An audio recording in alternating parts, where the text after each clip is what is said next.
Before the park was here, this was a building that was the home offices of the FG&J Railroad and also the rail passenger station for Gloversville. So passengers came up from Fonda and their first glimpse of the city was from this spot. Just to give you an idea of how vigorous that must have been, in 1903, the Fonda, Johnstown, and Gloversville Railroad carried 2 million, count them, 2 million passenger trips, mostly for people going up to Sacandaga Park up near Northville. So this the railroad station was a tremendous Victorian pile of brick. It was huge, and it burned down unhappily in 1969, and after that all we had here was a pile of rubble. So then Judge DeSantis decided that it would be a good idea, as he looked out the windows of City Hall back here toward the pile of rubble, to put a park here. It was kind of a pilot project, if you will. We thought, let's do something for the community. Let's do something to improve the community.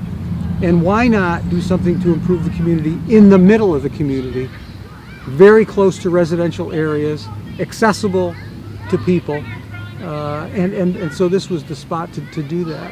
Hopefully this year, but certainly by next year, we're going to have a spray park here. The city has already contracted with a company. A spray park is an area where jets of water come up out of the concrete or base and astound and amaze kids who either frightened or surprised by the jets of water that come up. I would expect it to be extremely popular, and I would expect us to be doing probably a second spray park someplace else in a residential neighborhood.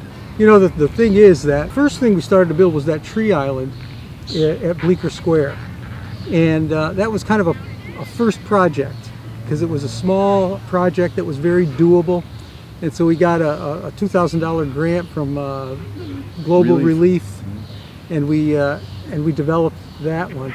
And while we were doing that, just about everybody who came by said, "I don't know why you're wasting your time. This will be completely trashed. Nobody will, take care of it. It'll be terrible." And of course, that never happened. It's really been kind of a show place. And then the same thing happened a little bit later, a couple years later, when we were doing this park. Everybody said, "You're wasting your time. There's nothing but bad people around here, and it's going to get, you're going to have debris and trash and all of that." And it never happened. If you alter a person's place, that is, if you put him in an environment where he's happy, secure, where he feels like he's keeping up with the Joneses, that environment will actually improve his cultural behavior. So it's whereas jobs are important. 20 years ago, the economic development thesis was you had to have jobs, and I don't think we can disagree with that. But the place is also very important. There will always be people who will say, that'll never happen. This is Gloversville, and we can't have anything nice here. But you have to just keep going. Persistence is the key to the whole thing.